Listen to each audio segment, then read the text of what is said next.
All right, Cody, thank you so much for joining me today. Good morning, Jessica. So you are a little bit different than the guests that I usually have on because you do not have a customer-facing business or a product business. So I'd love for you to take a moment and tell me a little bit about what it is you do. Well, I mean, first and foremost, I'm a pharmacist, right? I was at my shift last night. I work in the emergency department. And if you're in Orange County, California, and you have a child emergency, you could easily walk in, get a medicine ordered by a doctor, who then this pharmacist is going to screen that order. And I do a ton of other stuff, but that's like the core of my job. I also am a cannabis expert and chief science officer at the Canigma, a cannabis media company that science forward helps everyone get to know cannabis. You might be familiar with this company, Jessica. I might be, as their new staff writer. There it is. Yes. So I'm their new chief science officer. I was previously a scientific advisor, so that's a new role that I'm doing, and I'm helping curate, craft, help build our scientific board, help work with tools that we might be working with on the website, and sort of the whole atmosphere that we're bringing on the social media, et cetera. So aside from that, I like to think of myself as I guess an educator or a science influencer. I really want to get the information about the endocannabinoid system, which has been framed as like too complex or too, nuanced. No, I think plant medicine can be understood, and we can frame it in simple terms, without having to make it too complex for people to understand. So that's what I like to do. I'm also in advocacy a lot. I'm the president of the Medical Cannabis Student Association at the University of Maryland. A role that I didn't necessarily seek out, but it has been really fruitful, and I've made a lot of really great friendships and connections there. As I mentioned, I'm a student at the University of Maryland School of Pharmacy. They have a master's in cannabis science and therapeutics program there. So I'm a student. I'm about to graduate here in spring 2022. What else do I do? I am a founder of the PCCC, which is the Pharmacist Cannabis Coalition of California. And I'm with a bunch of really bright academics and super smart people in in pharmacy, who also think that the cannabis should be treated more like medicine, and we should have better standards as far as labeling, as far as patients' rights, counseling, access to a step up from a bud tender. I think the bud tender is a natural evolution of the way the industry came about, but we can do better for patients. And so I think a bud tender will serve their role in the adult use. There's so many things that are coming that a bud tender can do, right, in the service industry. But when we're talking about medicine and we're talking about healthcare, we really probably ought to have something that looks more like the pharmacist, pharmacy technician role, rather than that, because it only makes sense when we're talking about patients who are sick enough, to be coming in and looking to, like, with 6 other meds, just got diagnosed, have never had cannabis before. It's not fair to put someone with no offense, your training, in that situation. They told you that they're on atorvastatin, warfarin, Wellbutrin, and sertraline, Ativan PRN, DocuState PRN. And is it okay if they start taking a 1-to-1 CBD at bedtime and throughout the day? Can you answer that question? I'd hope that they spelled all of those medicines for me, because I wouldn't even be able to Google them. I know, but it's a whole different language that we're speaking medicine. And the truth is that's a reason that you go to a doctor originally. Like, the same person who asks, like, why should I have to go see a pharmacist, should be asking, why do I have to go see a doctor? Because guess what a doctor does? The doctor assesses you for your medical needs, and then he sends you to a pharmacist, because the doctor is no longer specialized in all the things that need to be medicine. Certainly some doctors are better than others. Some are extremely good at medicine, but the vast majority of general practitioners and the vast majority of even specialists are good at being doctors, not at being pharmacists. Physicians get 1 to maybe 2 years, or like really class in pharmacology, and then and then some years over time. But like, I get 4 years of pharmacology, and then now pharmacists who aren't me go on into additional training for 1 or 2 years doing what's called a residency, which might sound like something you've heard of. in the physician world, right? And Yep. so it's really all connected. So cannabis pharmacology is not something that I think most people think of. And you don't even necessarily think of your pharmacist as being somebody who likes cannabis. So what was your journey with cannabis personally? Yeah, I mean, I think that's twofold, right? So I do like cannabis. I have a history going back all the way to college, and I think everyone's relationship with adult use substances changes over time. But I think really what made me realize cannabis is medicine, and that's the takeaway message, is that when we look to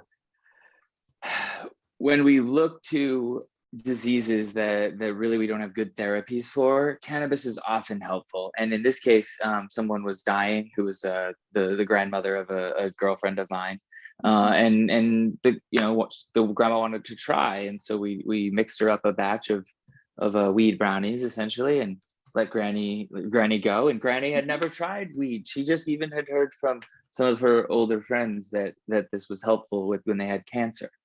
So she was able to have a good meal and a good laugh with her grandchildren and her children just a few days before her death, when previously she was being, really zapped by the typical medications we use around death, which is morphine and Ativan, which are both sedatives. So I think there's something about dying with dignity, at least in letting patients choose. I'm a proponent of cannabis. I want to study it more. I want more data to support that. But we certainly need to let patients choose whether they want morphine, Ativan, or cannabis. And if they want cannabis, then let's give them someone like me or a skilled at-home cannabis nurse who can show them how to use a vape, and who can give them a loaner vape. If you're dying in 6 months, you don't need your volcano. It's just the truth, man. Like this is like a reality. Like this is part of healthcare and medicine. Death is, and we should allow patients to use cannabis and even empower them to use cannabis. You said something really interesting there that I don't often hear a lot, that death is part of healthcare and medicine. And I think it's something that anecdotally, looking in from the outside, our current medical system really doesn't like to deal with.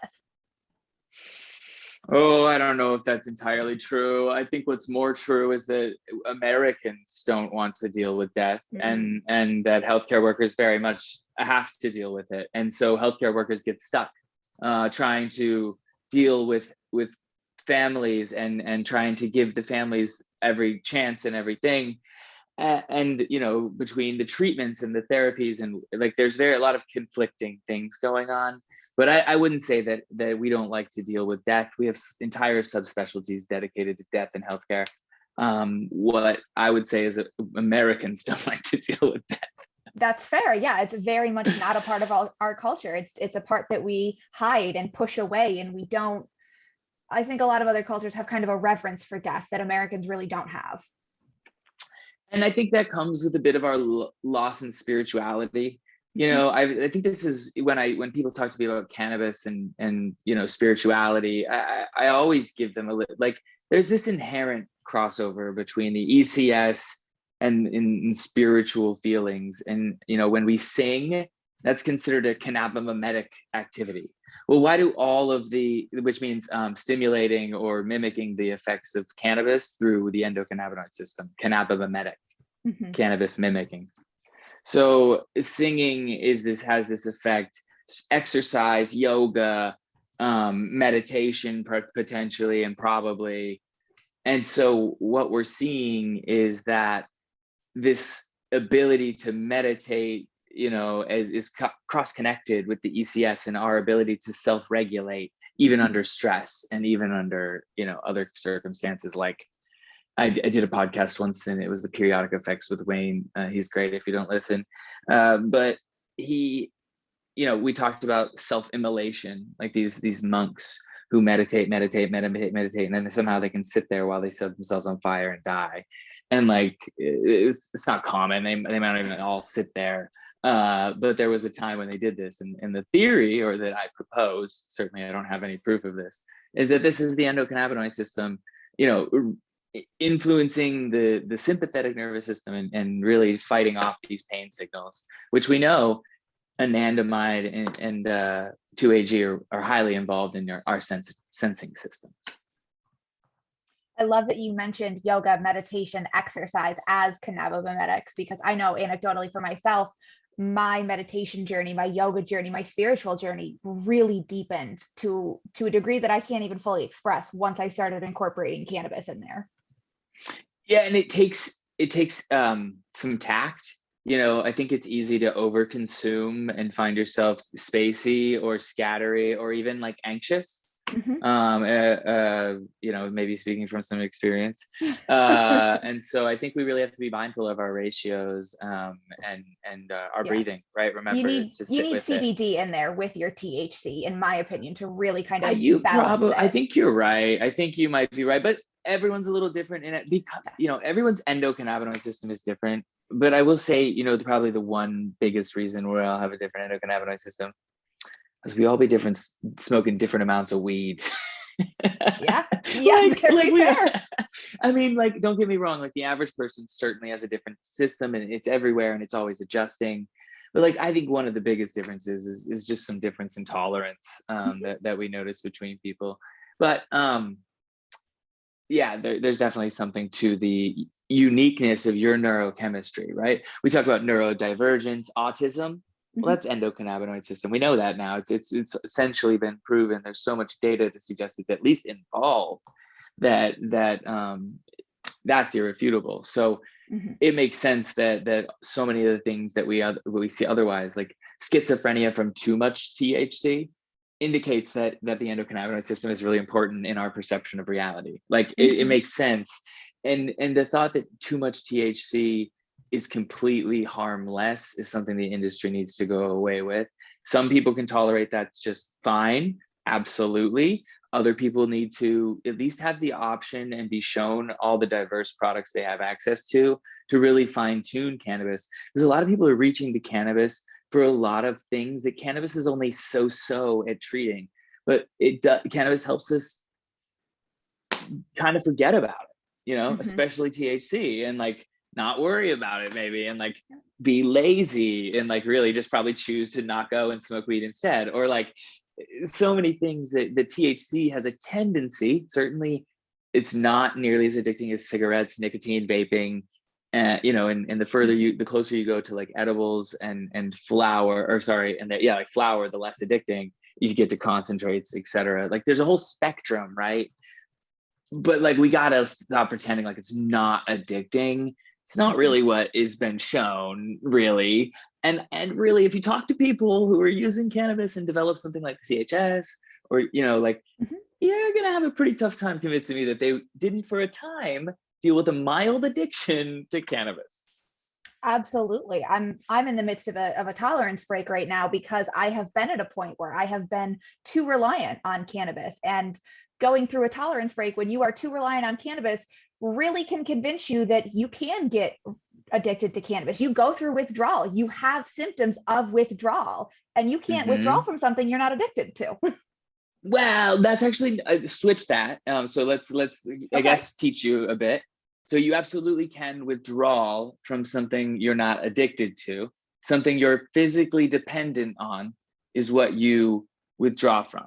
Okay. Something that you're addicted to, it has more to do with the urge to do it again, right? So like there's a whole threshold here, right? But addiction is really defined not by withdrawal, which is probably like one symptom, right? The presence of withdrawal is one part of cannabis use disorder.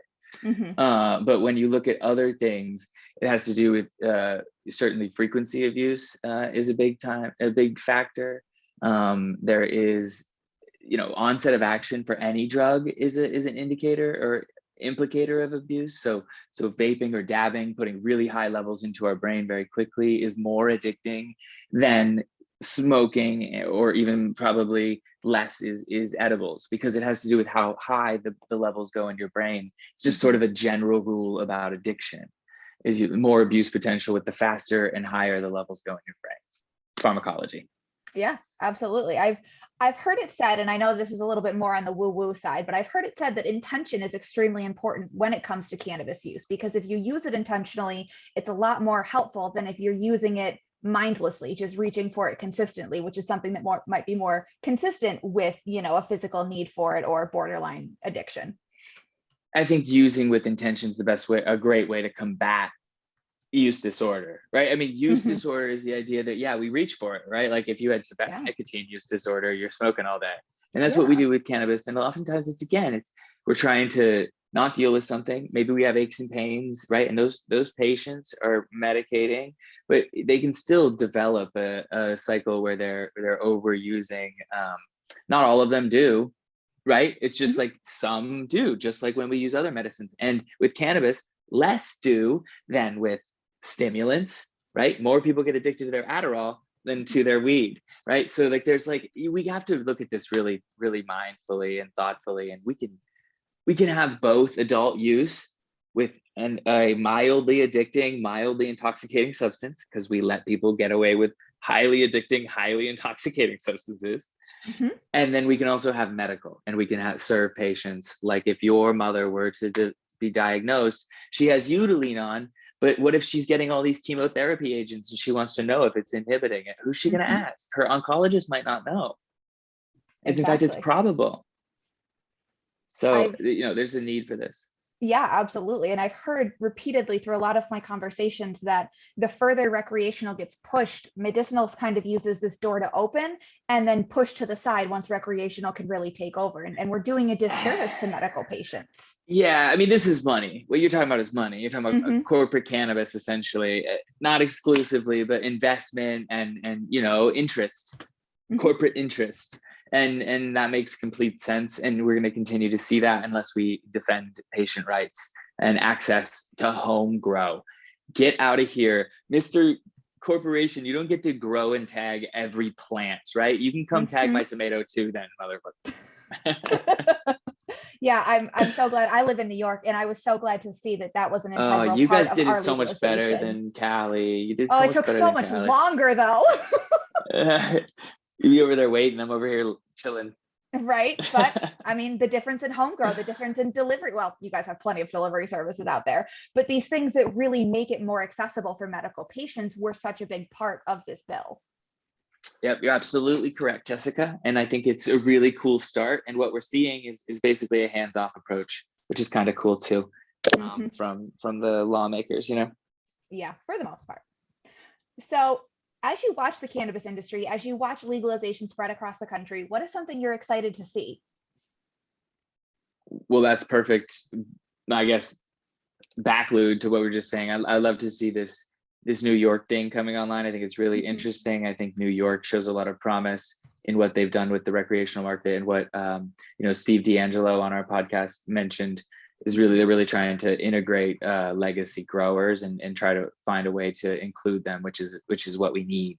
We need to integrate those markets more, because if you look at the illicit market or the gray market, black market, whatever you want to call it, the legacy market is destroying the legal market, and that's why the legal market is so defensive. And frankly, it's also why the illegal market is so profitable. Like, when these legacy growers, they don't want legalization. Like, I mean, they're out competing them, but like, if the state does it right, they might want, I shouldn't say that. They don't want legalization because it's not doing the plant service. They see the corporate greed that's going on. And then when they look and see like that it's not working, they're like, I can't enter this industry. And even if I do, I'll get squashed. So they're just going to go back to what they know how to do, and is much more profitable. So we need to find a more holistic approach to consider all avenues. And in my opinion, that goes with exactly what I described: federal deregulation, a creation of medical divisions around cannabis, and an entirely legal adult use market and home grow, period. Feds say that, end it all. No more Mexican, boosting up the Mexican drug cartels. Unfortunately, we gave them enough money to start a giant fentanyl operation, but that's a different blog. Yeah, no, I know this. I actually want to include that. I'm doing an module for the SCC, the Society of Cannabis Clinicians, on the history of stigma in cannabis. And there's some things I want to focus on more, but certainly the war on drugs was a real problem. the racist backstory, because basically Hispanics and Blacks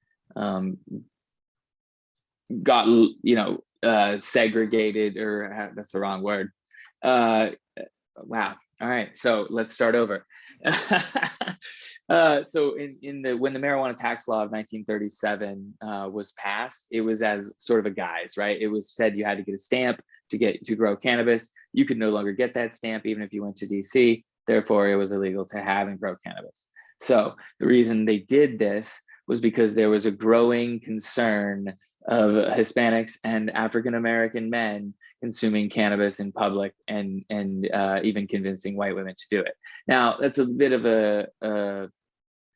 it's not just that either. There was a lot of Asian Americans and even people from all over, and it was lumped in with cocaine and heroin, or opium is what happened. So somehow cannabis, which was always medicine and was always part of, sort of our pharmacopoeia, when illegal drugs or plant extracts that were more recreational, like cocaine or opium, became very popular amongst immigrants as well, they grabbed cannabis as a way to lump more people of color, because there were still and there we go. Now I finally got there, into this bucket where you could now control, segregate, and imprison eventually. Yeah, absolutely.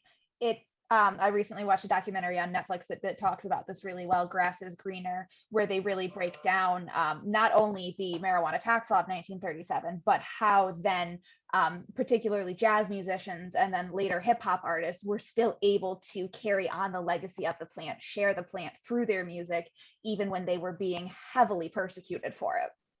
Yeah, no, I love the lyrics. I mean, there's no doubt that cannabis got, the chronic, right? And I think I saw the documentary as well, and I think it really stuck at home for me that this has always been, they've been moving lyrics into the mainstream for a long time, but also that this plant has always, even with prohibition, been part of our culture. People knew people, even though my parents never consumed weed, they knew a bunch of people who did, right? Like, yep. Even when it became illegal and bad, like they still knew some people who were smoking cannabis, not a lot.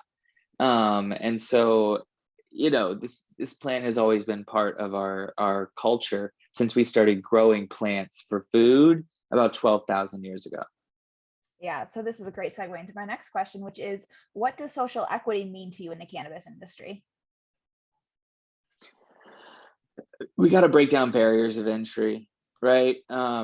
We can't be putting up barriers of entry that are unattainable by folks that come from economically repressed areas, regardless of what color they are. But when you look at those areas, there's just a higher number of Black and brown Americans. So we have to find a way to not only break down those barriers, but then find a way to build these communities, back up around these businesses, and to find a way to employ meaningfully communities that have been for too long put in jail for this plant. Let's at least turn it around and give them the jobs cultivating what they were doing anyway before they went to jail, and they can develop a love for this plant. And then let's go a step further.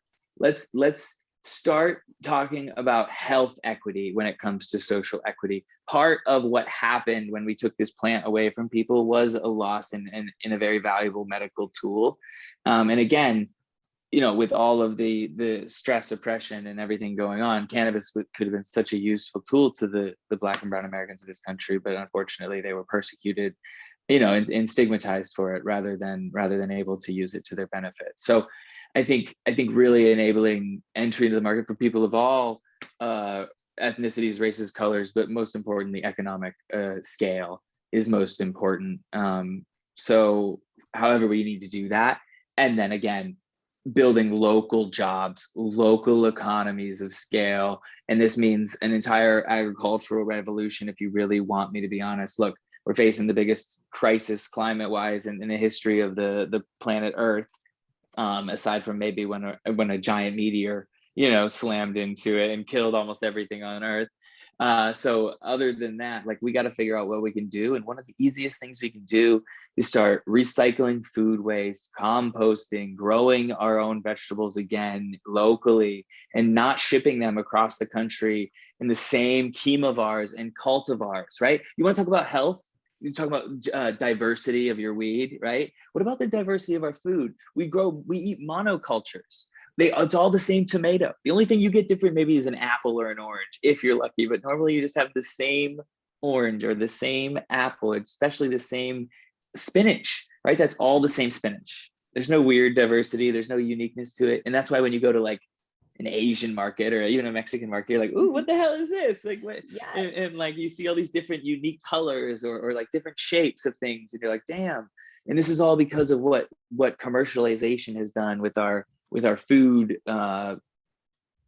industrial complex that is really harming America. And we need to get back down to our roots, quite literally, and start growing our own food locally and supporting our own communities.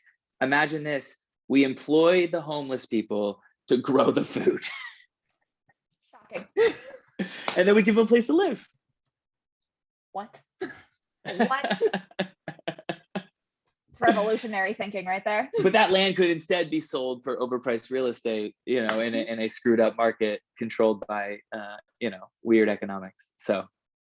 Yeah, you touched on so many important points there, and I think the one that I really like the most is the monoculture of food, because we talk a lot about the monoculture of cannabis and particularly THC as a cannabinoid, but we don't then turn around and talk about the fact that everybody eats romaine lettuce, but that's not the kind of lettuce that grows best in upstate New York. Everybody eats Honeycrisp apples, but there's 20 variety of apples that we've lost to the past because they don't taste as good in the fridge.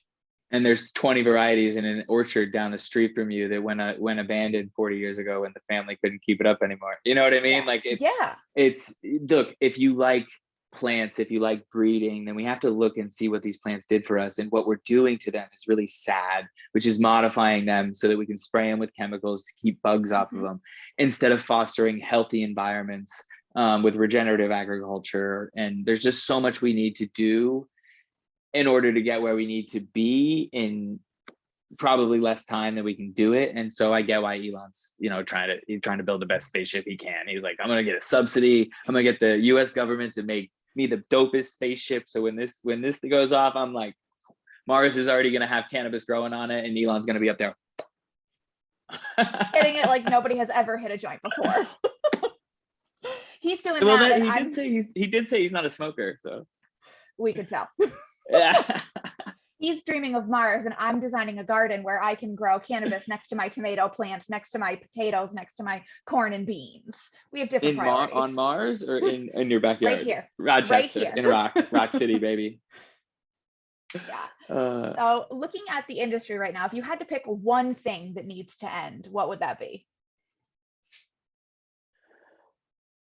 Shaming of CHS patients. I don't think that the cannabis industry has to own CHS, but it does have to own the addictive potential and this potential of cannabis. And I don't think patients should be shamed, right? Nobody fakes a cyclic vomiting disorder.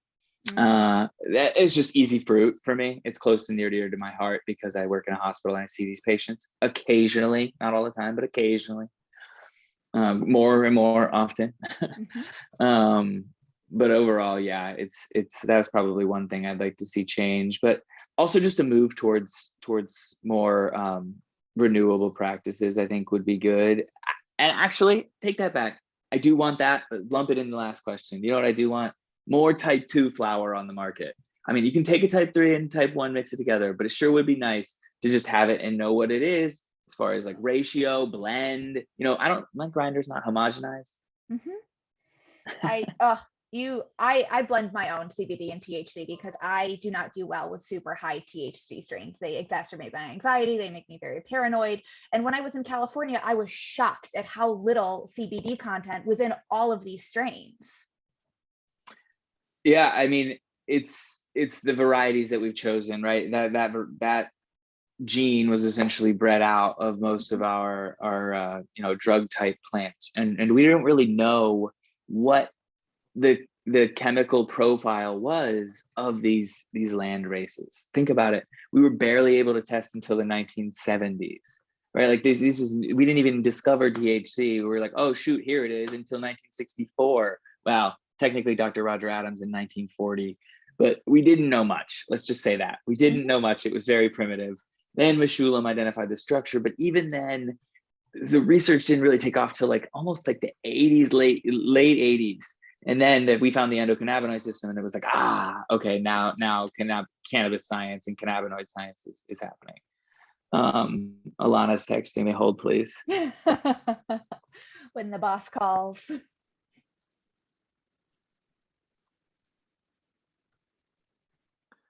Yeah, she's so good about responding to me when I need her. I have to, like, I feel terrible when I'm not responsive, because she's just like, gotta do it reciprocally. Yeah. So, I mean, yeah. So taking what you do like, what you don't like, and what you just said, where do you see the future of this industry going?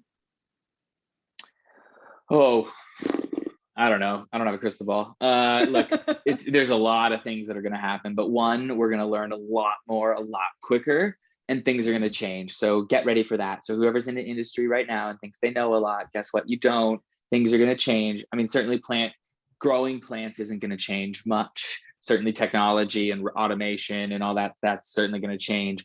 What's going to change for growers, and I'm sorry to tell you this, is the price of your cannabis is going to go way down. Don't get used to getting a bunch of money, particularly A, when legalization goes, and B, when we get this change to like sort of commercially available, vat grown, industrial agriculture cannabinoids. When we get bacteria to make THC, the THC that the plant makes goes down in value tremendously. And particularly as it comes to making like medicine for that route that I talked about. But there's plenty of market to go around. Adults are going to leave alcohol and move to cannabis. Alcohol knows this, so they're getting into cannabis. So you're going to see more of that. You're going to see more of big getting in, right? Big CPG. Like you're going to start to see, these really big companies, Johnson and Johnson. Out of the Midwest in Minnesota, General Mills. They're going to start to have CBD toothpaste, maybe not, but like, you know what I mean? Like you're going to have all this stuff that's going to happen eventually, but don't expect it too soon. There's a lot of, the government doesn't really work with the way people think, right? 91 of Americans want to legalize cannabis, but I'm telling you right now, it might not happen in the next 2 years. It might not happen in the next 6 years. And so like, we need to be active. We need to call our senators. We need to call our congressmen if we want to see the industry that we want to see. And that's what we're doing with the MCSA, the Medical Cannabis Student Association. We're doing a lobby day. We're calling and reaching out to our state and local governors, setting up meetings and saying, hey, we'd like to have cannabis education. We want you to prioritize this, give scholarships to people who are going to study this or study regenerative agriculture and things like that. Yeah, absolutely. It is, as much as we'd like it to happen tomorrow, it's not going to.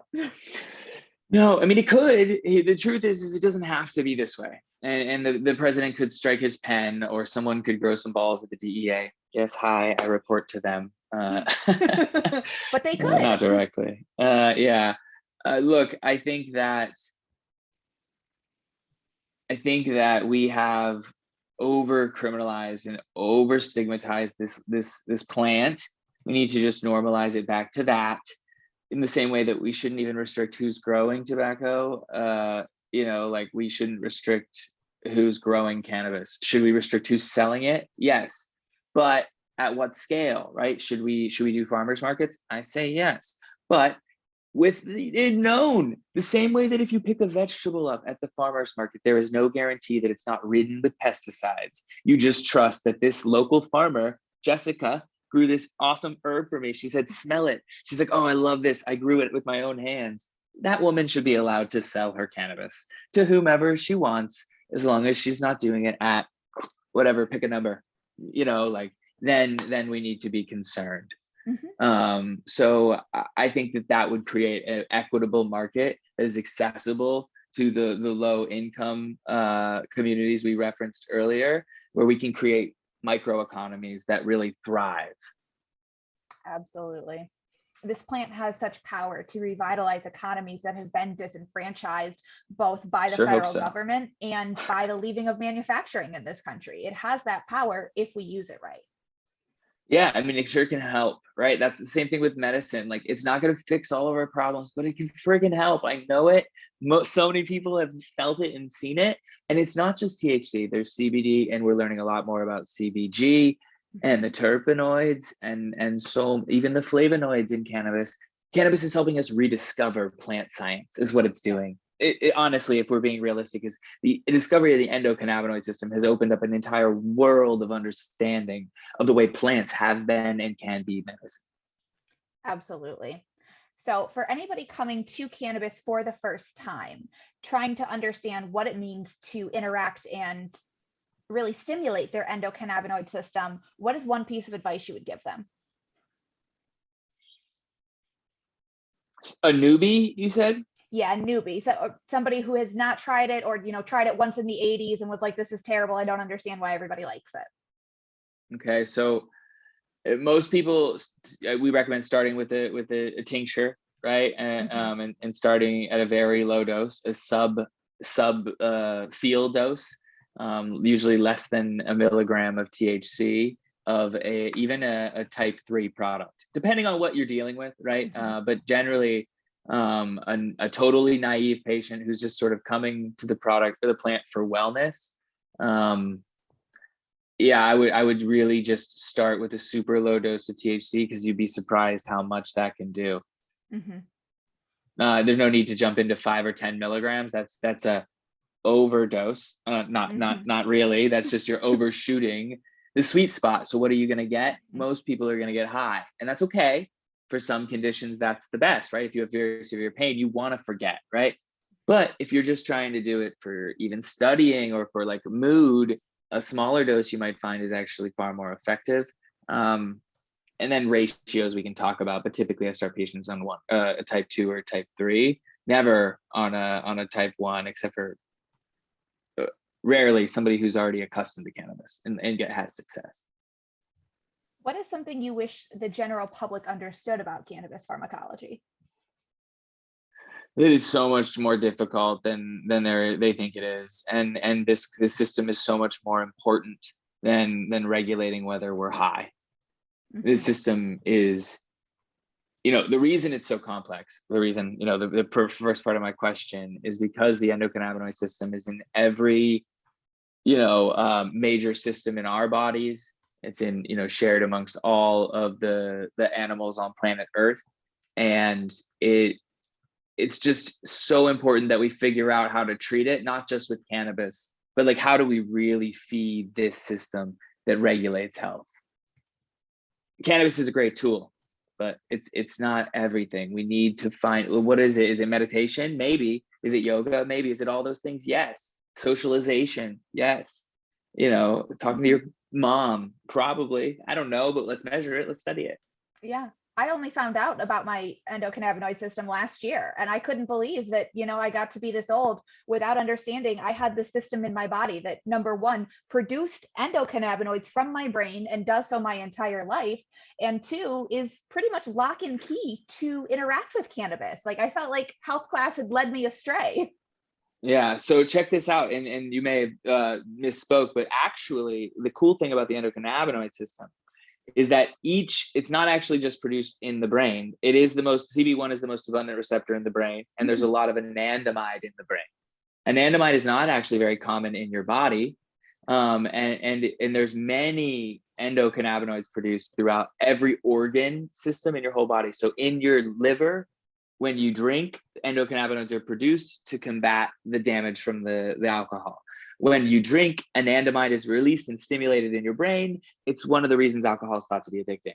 It's all interwoven, because cannabis and the endocannabinoid system interact, and the endocannabinoid system is everywhere. It's in every organ. It's in your pancreas, so it can change your blood sugars. It's in your belly, so it can cause you to be hungry. It's also in your brain, so it can cause you to be hungry. It's in your eyes, so you can get red-eyed. You can feel that thing when you take that really big dab. You're like, whoa. So does each organ in my body produce a different endocannabinoid? Because anandamide So is mostly in my so brain. so anandamide is produced in very small amounts generally, but most abundant in your brain. Mhm. And it is produced on demand by every cell as it needs it. So it's not like your body has like a set amount or anything. It's like as it needs it. Like when you get excited, you produce more. And when you give your partner a hug, you produce more. And when you go into the corner and curl up, you produce less. And it's all interconnected with the stress response. As your cortisol in the morning comes up, your body, the same parts of the body, all of it really, your levels go up behind it to shut off the cortisol and knock it down. So your ECS regulates your stress level through the day. And so that's why maybe smoking in the morning, by the end of the day, you don't get the effect, right? Because you sort of worn out the system that's naturally supposed to ebb and flow with the day, and you sort of flatlined it. I first heard about anandamide from a friend of mine who runs a CBD store. And I was like, yeah, it's real convenient that you're telling me that I produce cannabinoids in my brain. Like, of course you want me to think that. And then once I started researching it, I was shocked. Yeah, definitely very different cannabinoids, right? The important thing about, you know what endocannabinoids are made from? I want to say sugars, but I don't think that's right. No, that's the really important part. They're made from the fats that you eat, Jessica. So your fat content in your diet is a direct reflection of your endocannabinoid system. And it's this deficit, it's this Western diet, the wrong fats that we're eating is what we think is leading to many of the diseases, including anxiety, depression, obesity, diabetes, heart disease, etc. And there's a lot of theory out there. There's not a lot of hard science. It's still a new study, but there's a lot of interconnection. What I can say with sureness is all of those things I just described are connected to the ECS. We just don't know how to leverage that information to really improve health yet, but we're so close. Oh, that makes me feel better about the copious amounts of olive oil I use on a daily basis. Yeah, olive oil is great. It's a really nice ratio of omega-3 to omega-6. It's about a 4 to 1 ish to omega-6 to omega-3. 3 to 1 is the ideal. What happens is we eat too much soy and corn, and all the animals that we eat nothing but soy and corn, and all those, they don't have omega-3s. They're all omega-6 vegetable oils. So we overconsume the wrong type. And then, ready for this, you're not going to like this. This leads to an overproduction of anandamide, and therefore a secondary downregulation of your ECS, making you more at risk to sadness, depression, stress, etc., because you're overstimulated with your diet. That's the theory. So much of everything comes back to what we eat. It's just incredible. What about your gut microbiome? Do you know about this? Your gut microbiome is connected to your endocannabinoid system. I am slowly learning more about that because I'm trying to get my gut microbiome back in balance. I have a chronic gastrointestinal disease, and I know it's because what I have learned is that cannabis can help me regulate the symptoms of it, but I have to get my gut microbiome in check to deal with the root causes of it. You got to get, and guess what that's going to do? It's going to affect your ECS. And I think your tolerance break is a great way to get a feel again for where you're at in your disease process, and just to reassess. And cannabis can be great medicine going forward. And I can tell that you're taking this super positively, and you're like, wow, this is a different experience. It is. It's also interconnected. Our ECS, our gut microbiome, the chemicals our brain is producing, whether or not we're pushing towards homeostasis or whether we're really off balance.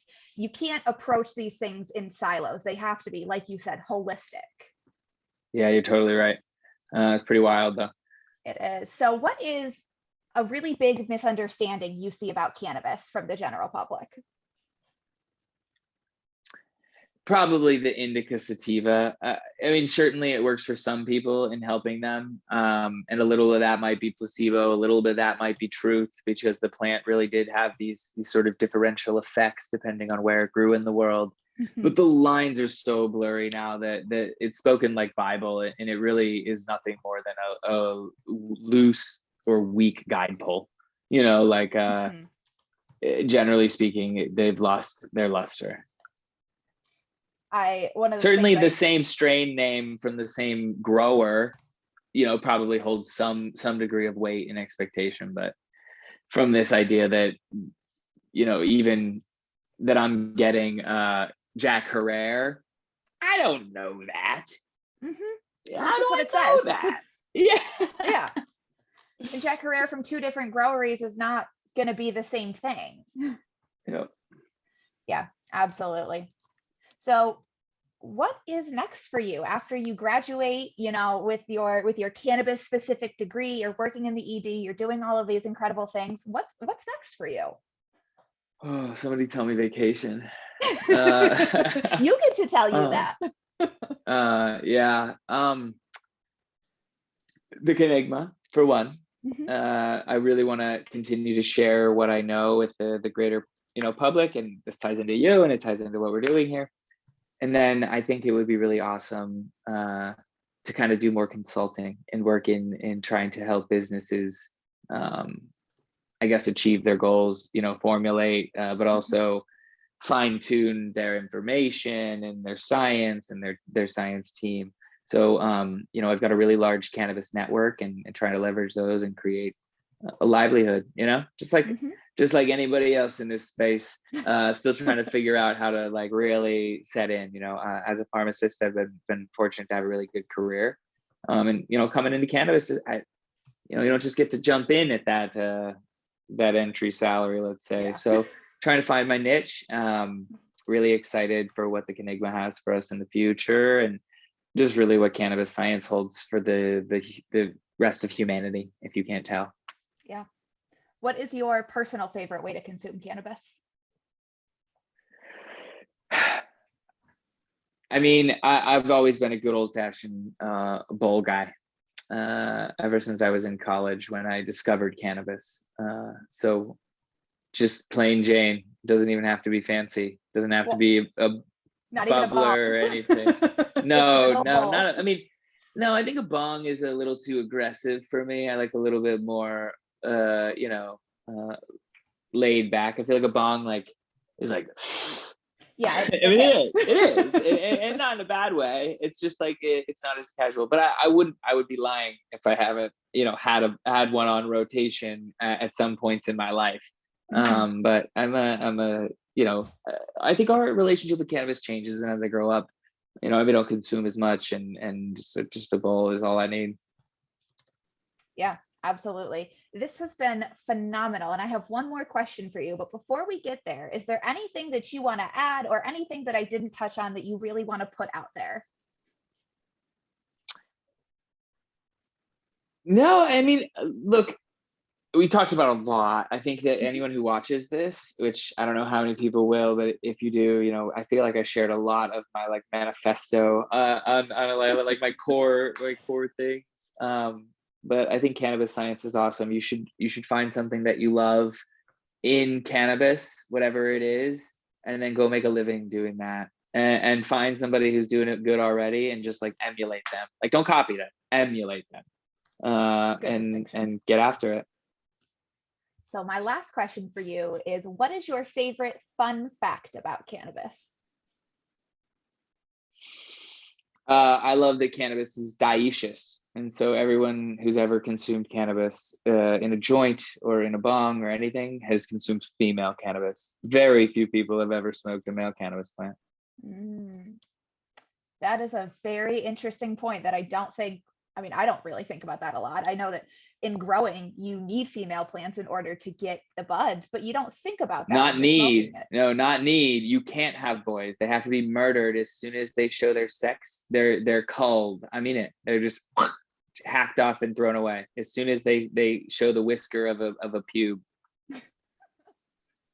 Not really. It's a little pollen sac starting to come out, but still. Yeah, I'm sure there's been many a home grower who's been excited about their crop only to realize that they grew boys. Oh, I had a friend text me not that long ago. Cannabis was essentially legalized in Mexico recently, so my friend decided to grow some bag seeds, and he had 2 boys and a girl, and the girl was real wimpy, and I'm sure pollinated as hell, right? Because he had these 2 stocky boys with all their pollen sacs open, and he's like, is this a boy? And he was like, I should send it to Reddit because it's obviously this is a boy. There's like pollen everywhere. It's like one Google, like the simplest Google in the world could have told you this. But for an inexperienced home grower, man, that is a hard lesson to learn. Yeah, I mean, it could be a whole season. If you're going indoor, you might be able to salvage it in about three or 4 months. But it's certainly a gut punch. It is. Codi, thank you so much for your time today. This has been awesome. Hey, I look forward to the next one.